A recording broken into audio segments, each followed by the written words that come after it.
हुईना आरे जितकर किया तो ना मामूली कथा बांग करना से हसा जितकर CNT SPT बंचाव मने छोटानागपुर संताल परगना रे सनाम आदिवासी को मूलवासी को हसा बंचाव और भाषा बंचाव माने संताली परसिदो खाली भारत रे परसिदो बांग कर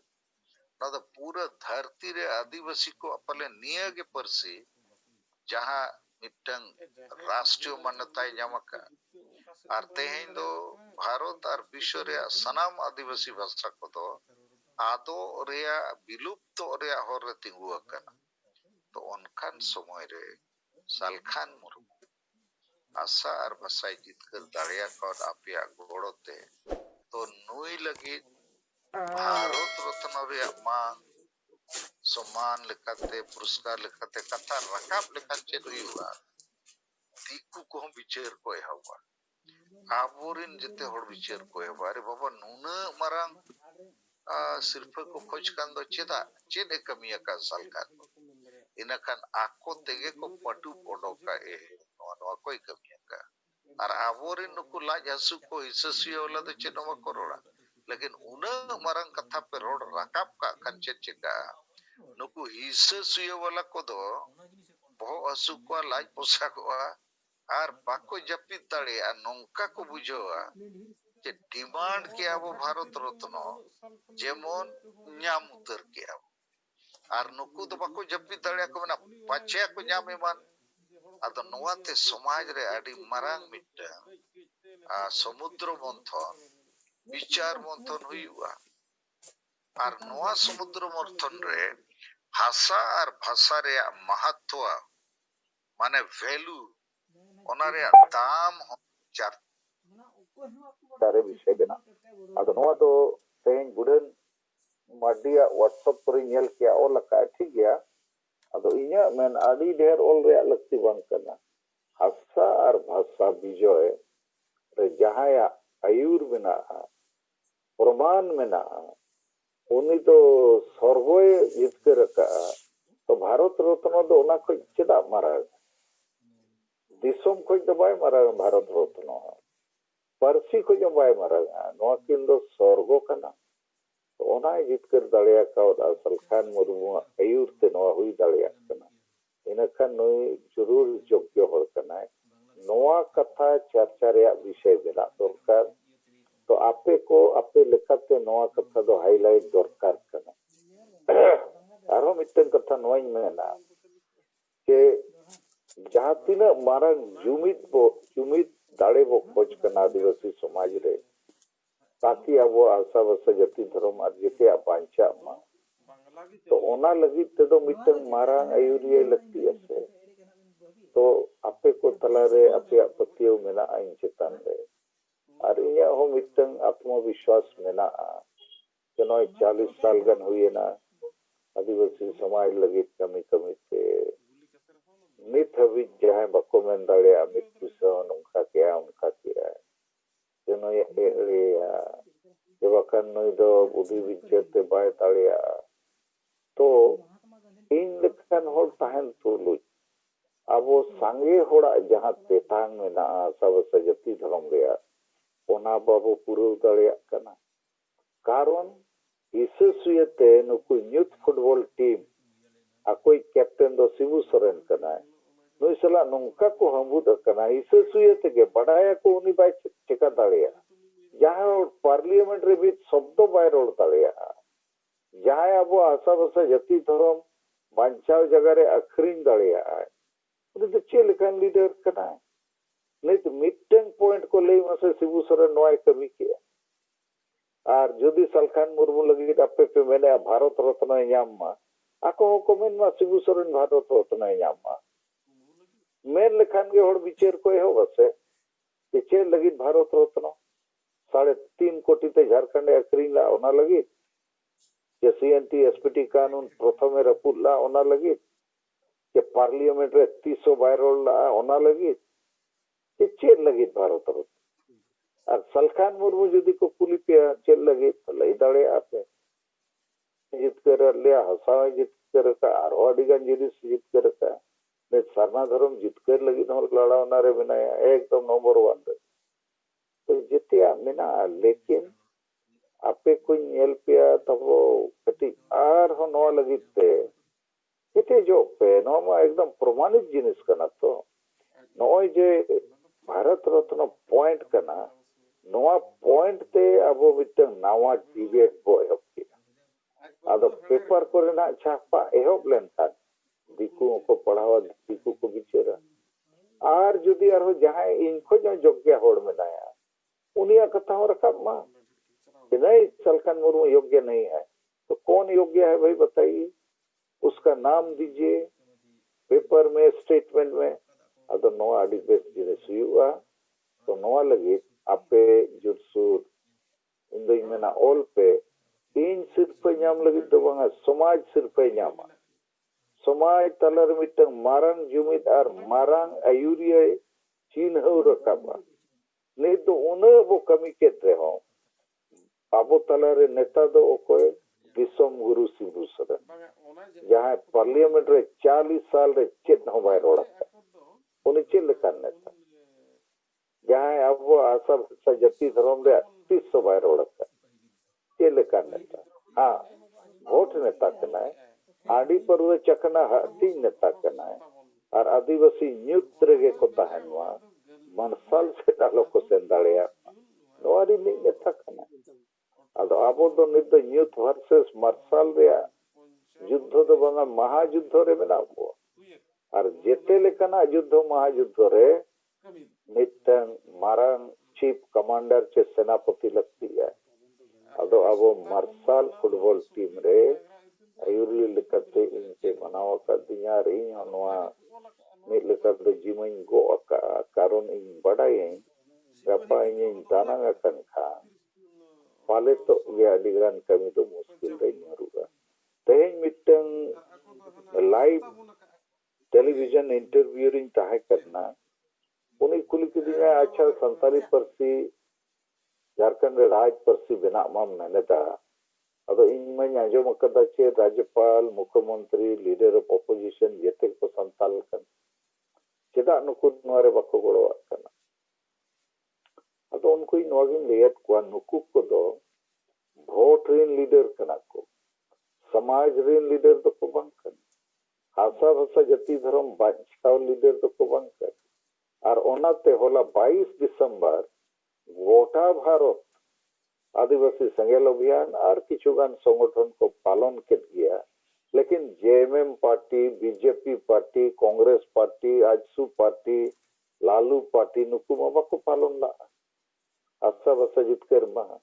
कारण नुकु दो आशा भाषा सला दुलड़ के बनुआ नोआ इतिहास इदी करते नुकु आदा चेत हो गरज गरज और गरब बनुआ अदो जहां हो नो बाय बिचर दड़िया मिटन मंत्री मुख्यमंत्री एमएलए एमपी करते कि भारत कैसे आजाद हुआ क्यों आजाद हुआ और आजाद भारत में आगे क्या करना है लोगों का क्या सपना है बाय बिचर दड़िया झारखंड क्यों बना कैसे बना किसके लिए बनना झारखंड में आने वाला समय यहाँ के लोगों का सपना क्या है उनका के आदिवासी को हादसा भाषा चेदा को जीत कर किया चेत लेकाते को जीत कर किया जीत कर करते चेत तको कुकमो चेत को नाम सनायत को नोआ को बाको विचार तले अनुकु नेता दो अदो नुकु अदो चेरे मरोला दमने उनी मन क्या ठीक है और अले ले पढ़ाई तले कना चे आम गे सदाय कोई नित हबी आदिवासी को आशा भाषा धर्म लगी तो रोड़ेगा अदो आपे को तबो तेहन जहां तिना जूम मीटिंग पे सेलेक्ट करना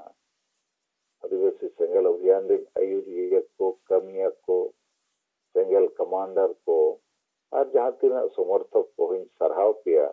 लेकिन निना बुझो दोहे पे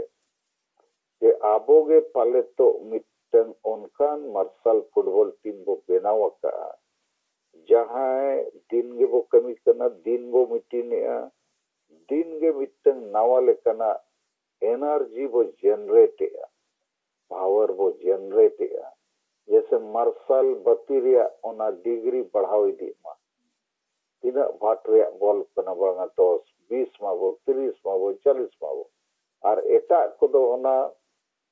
तीना भाट रे बल जुलु कना 50 अच्छा 50 को 40 माबो 30 20 जीरो माबो उनको दो जीरो वाला कना को अब दो जीरो को प्लस वाला कना बो आदो आबोगे कना बो ओना मेनते तीना गान जिनिस तो मिटन खोज करते ओडोको लेका रिसर्च करते अदो इंदो मेना सलखान मुर्मू को हादसा और भाषा विजय के लिए नेतृत्व देने के लिए भारत रत्न का सम्मान अविलंब देना चाहिए नवा कथा पे रखा पे हादसा भाषा जितकर रनी आयुरिया कना ओना मेनते नई दो भारत रत्न तुरंत ᱧᱟᱢ दरकार आदिवासी को लगी भारत एकला दो बांगा विश्व रेन आदिवासी को लगी नई के मिद हर नवा कमी रे आयुरिया लेकाते कमी करते देखाव करते सफल का अदो उनका पे मेन लेखा और रोड इदी लेखा नवा ते हर को जगवार और सरी को बिचेरा या सरी के सलखन मुर्मू हसाई जीत के रखाई ना कान किताब समांगा को पे भाषा ये बांगा भाषा जीत के रखा किताब समांगा को पे हसाई जीत के रखा हाई कोर्ट रे केस नंबर और तारीख को समांगा को पे आंदोलन हो मेना ओना रे हो पुथी मेना और नवा को चेत आदे मारम प्रमाण बो दाड़िया आदो नुकु आबोरे यूथ फुटबॉल टीम वाला गे जबरदस्ती आबो मरसल बत्ती दो आबो वो जुला को कोई जा लेकिन आपे लगातार निदो अंडी पे लहायना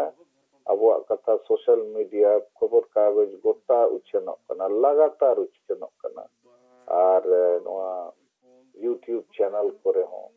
और इन मेना नोय जे उमेश चंद्र टुडू सेरेंग बानार गे नुना जथात सेरेंग और नुना चेहरा रू रहा दिन गे इमा जो बइन लगा कना न चेहरा माने मार्गदर्शन एम रेया के लागे लागे काम पे बने सही कथा के लागे लागे जुमी दो और बंखन दो अति मुश्किल दो पिनरू और भाषा मेना आताम धर्म मरु सनाम बो नीलमोआ हिंदू मुसलमान ईसाई धर्म तो नवा कथा को सरी के विचार जोग्य कथा तो ठीक है मतलब नॉय जे अरविंदन लई पुस्तक पे हासा भाषा जितकर महा और जथात कथा कना नवारे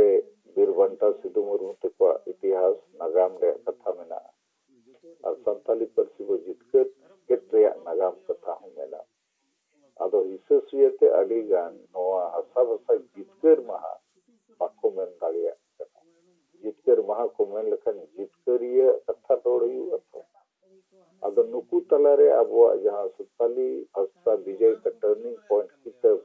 हिंदी और बांग्ला ते निते छपा कना ओना खूब हटिंग मा ओनाते पूरा हर को पढ़ाई नाम और दोसर नवा जे तई राष्ट्रपति प्रधानमंत्री चिठी भेजा का किना नवा चिठी हो अपने पूरे पढ़ाओ पे और 5 टी जहां प्रस्ताव भेजा का छापा पेपर को रेना छपा दाड़िया गया तो नवा आपे ते हो मीटिंग करे लई पे न्यूज आकार ते पेपर वाला हो एमा को पे इने ते मार मिटन कथा इया जहां फेसबुक आरिया मिट लेका दो ओनारे पोस्ट रे दिन गे कुछ नवा जिनिस को ऑनलाइन पोस्ट किया ताकि आपे पे पढ़ावा अदो इया फेसबुक तो थोड़ा जेते होड़गे नेल ᱧᱚᱜ पे और लाइक को कमेंट्स को शेयर को हुई पे ओनाते हो अडिगान होड़ को जागवारो और इन आपे अडिगान फेसबुक पोस्ट को इन शेयर या ताकि इnya पोस्ट अडिगान होड़ को नेला ओंडे ओना को नेल ᱧᱟᱢᱟ तो नवा हो आपके थोड़ा ध्यान एम पे और नवा भारत रत्न कथा जखन बो रखा पका नवा दो होड़ जुमिद रिया मामला कना इन सिर्फ ᱧᱟᱢᱟ चे बंगा ओना दो आलो पे चिंताया नवा ᱧᱩᱛᱩᱢ ते होड़ मिटन डिबेट रे बो अगुयत को जे सलखान मुर्मू आलेले मेन किया नुई के परसी जित करिया कना नुई गे हसाय बंचाव कार नुई गे भारत दिसम रे नहीं मीत लेका दो आदिवासी राष्ट्रीय आदिवासी आयुरिया कना और नुई नोआ भारत रत्न सिर्फ नाम दरकार मा चेत पे मेन नाड़िया खानते अब अखन आपे समांगे पे ओकोय नाम दरकार अखन बाको रोड ताड़िया जहां गेम युतु में खान आखिर उन्हीं टाइम रे प्रमाण हो लई हुई असे ऐसे तो टटका बमन गोट का दाड़िया कि एक्स एमआई पे वाई एमआई पे चेदा को एमआई बलखान मुर्मू भारत रत्न एमआई पे मेन लखान नवा कारण पे नाम दरकार अरे ले पे कना दिकु दोनो को बुझो ᱧᱟᱢᱟ आर को मेना ठीक को ले का अब भारत दिसम रे हम प्रथम स्वतंत्रता संग्राम 1857 बांग कना 1855 कना नवा कथा ना एन जहां ओलकते राष्ट्रपति प्रधानमंत्री गेजाट किना खबर कागज करे चैनल करे डिबेट रे एहबो ना तेन जहां चैनल रे लाइव इंटरव्यू हताव कना उनी तो नवा कथा गे लई टका इसका मतलब भारत के इतिहासकारों ने आदिवासियों के स्वतंत्रता संग्राम के साथ धोखा किया है, सही इतिहास को हाईलाइट नहीं किया है। तो ये विषय देश में बहस का विषय बनेगा, बनना है, क्योंकि सच और झूठ के बीच में जो सच है, सही है, उसी को भारत के प्रथम स्वतंत्रता संग्राम का दर्जा देना चाहिए, मिलना चाहिए। तो नौरखा बात ठीक उनका गे कि इतना बड़ा भाषा का जीत हुआ है आदिवासियों का और जीताने वाला नेता सलखान मुर्मू है, तो इसको क्यों नहीं अवार्ड देना चाहिए? अगर नवा हिसाब से माना नवा मिटंग समाज रे जुमित रिया मिटंग नवा लेना एनर्जी डायरेक्शन बनाव रखा ठीक है।